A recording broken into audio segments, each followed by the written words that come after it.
ఇంటికి వెళ్ళిపోయి ఇంకా రాలేదని మళ్ళీ వెళ్ళిపోయింది దాకా దారిలో ఉండి వచ్చేసి ఉంటారు. పెద్ద చూపు ఆ గోడాడని కూడా బెంజమిన్ని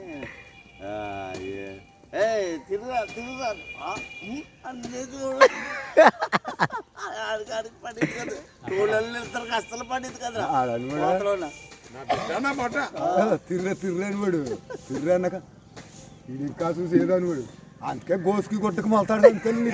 అని కొందలారా అసలు పొడుమా గోడే బతుకాడు మంచి బతుకు ఆడుకోమని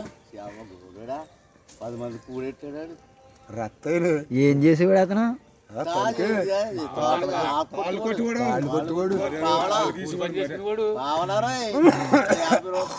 ఏంటి 50 రూపాయలు ఏంటి 50 ఇప్పుడు తాడికి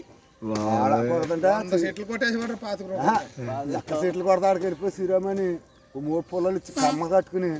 మళ్ళీ ఆయన డబ్బులు అడిగి ఇచ్చేవాడు ఈవిడికి ఇంటికొచ్చి వంట చేసేది. మరి తాళ్ళు గీసేవాడు రత్తయ్య పొగాకు తెస్తే ఇంటి మోపు కట్టివాడు అటు పని ఇటు పని వేసి ఆడు పొగాకు తేలా అనుకో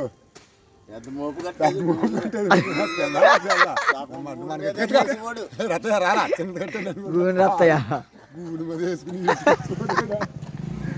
రెండో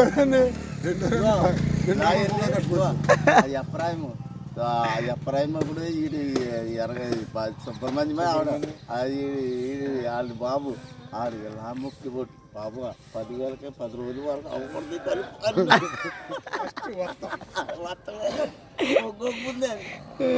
కట్టల తీతమే సరిపోయిందా మాక